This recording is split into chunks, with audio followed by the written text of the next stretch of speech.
ರೈತರ ವಿವಿಧ ಬೇಡಿಕೆಗಳನ್ನು ಈಡೇರಿಸುವಂತೆ ಒತ್ತಾಯಿಸಿ ರಾಜ್ಯ ಸರ್ಕಾರದ ವಿರುದ್ಧ ಬೆಳ್ತಂಗಡಿಯಲ್ಲಿ ಪ್ರತಿಭಟನೆಯನ್ನು ನಡೆಸಲಾಗಿದೆ. ತಾಲೂಕು ಆಡಳಿತ ಸೌಧದ ಮುಂಭಾಗದಲ್ಲಿ ಪ್ರತಿಭಟನೆ ನಡೆಸಿದ ಜಿಲ್ಲಾ ಬಿಜೆಪಿ ರೈತ ಮೋರ್ಚಾದ ಕಾರ್ಯಕರ್ತರು ಈ ಪ್ರತಿಭಟನೆಯನ್ನು ನಡೆಸಿದರು. ಹಾಲಿನ ದರ ಏರಿಕೆ ಹಿಂಪಡೆಯಲು ಹಾಗೂ ರೈತರಿಗೆ ಬಾಕಿ ಉಳಿಸಿದ ಹಾಲಿನ ಪ್ರೋತ್ಸಾಹಧನ ಬಿಡುಗಡೆಗೆ ಈ ಮೂಲಕ ಒತ್ತಾಯಿಸಿದರು. ಈ ಪ್ರತಿಭಟನೆಯನ್ನು ಉದ್ದೇಶಿಸಿ ಮಾತನಾಡಿದ ಬೆಳ್ತಂಗಡಿ ಶಾಸಕ ಹರೀಶ್ ಪುಂಜಾ, ಸರ್ಕಾರ ಹಾಲಿನ ಮೇಲೆ 2 ರೂಪಾಯಿ ಹೆಚ್ಚಳ ಮಾಡಿ ಜನರ ಮೇಲೆ ಬರೆ ಹಾಕಿದೆ ಹಾಗೂ ಮಾಜಿ ಸಿಎಂ ಬೊಮ್ಮಾಯಿ ಸರ್ಕಾರ ರೈತರ ಮಕ್ಕಳಿಗೆ ರೈತ ನಿಧಿ ಯೋಜನೆಯನ್ನು ತೆಗೆದುಹಾಕಿದ್ದಾರೆ. ಪಿಎಂ ಕಿಸಾನ್ ಸಮ್ಮಾನ್ ಯೋಜನೆಗೆ ರಾಜ್ಯ ಸರ್ಕಾರ ನೀಡುತ್ತಿದ್ದ 4,000 ಕೂಡ ಹಿಂಪಡೆದಿದ್ದಾರೆ.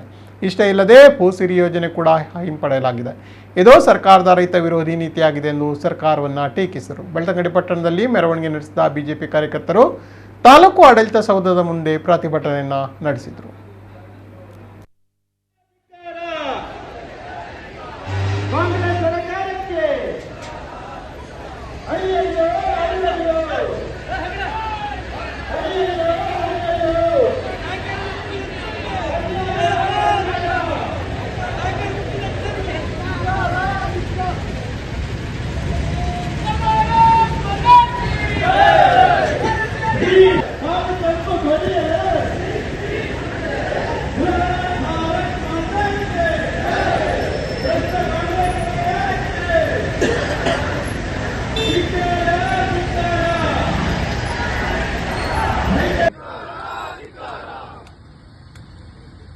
ರೈತರ ಮಕ್ಕಳಿಗೆ ವಿದ್ಯಾಭ್ಯಾಸಕ್ಕೆ ದ್ರೋಹ ಬಗೆದ ಕಾಂಗ್ರೆಸ್ ಸರ್ಕಾರಕ್ಕೆ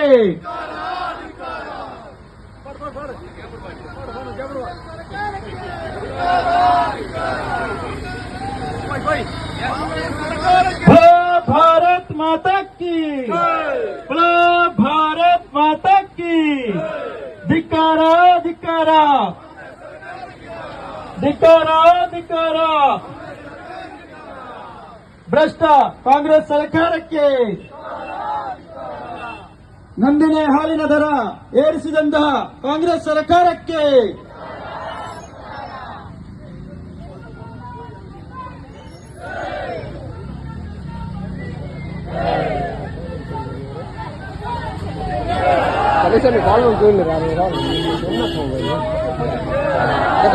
ರೈತ ವಿರೋಧಿ ಕಾಂಗ್ರೆಸ್ ಸರ್ಕಾರಕ್ಕೆ ರೈತ ವಿರೋಧಿ ಕಾಂಗ್ರೆಸ್ ಸರ್ಕಾರಕ್ಕೆ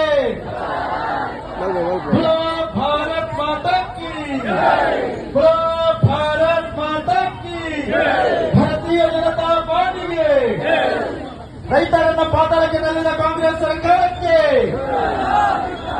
ರೈತರನ್ನು ಪಾತಾಳಕ್ಕೆ ತಳ್ಳಿದ ಕಾಂಗ್ರೆಸ್ ಸರ್ಕಾರಕ್ಕೆ 8 ತಿಂಗಳ ಪ್ರೋತ್ಸಾಹವನ್ನು ನಿಲ್ಲಿಸಿರುವ ಸಿದ್ದರಾಮಯ್ಯಗೆ 8 ತಿಂಗಳ ಪ್ರೋತ್ಸಾಹವನ್ನು ನಿಲ್ಲಿಸಿದ ಸಿದ್ದರಾಮಯ್ಯಗೆ 4,000 ಕಿಸಾನ್ ಸಮ್ಮಾನ್ ನಿಧಿ ನಿಲ್ಲಿಸಿದ ಕಾಂಗ್ರೆಸ್ ಸರ್ಕಾರಕ್ಕೆ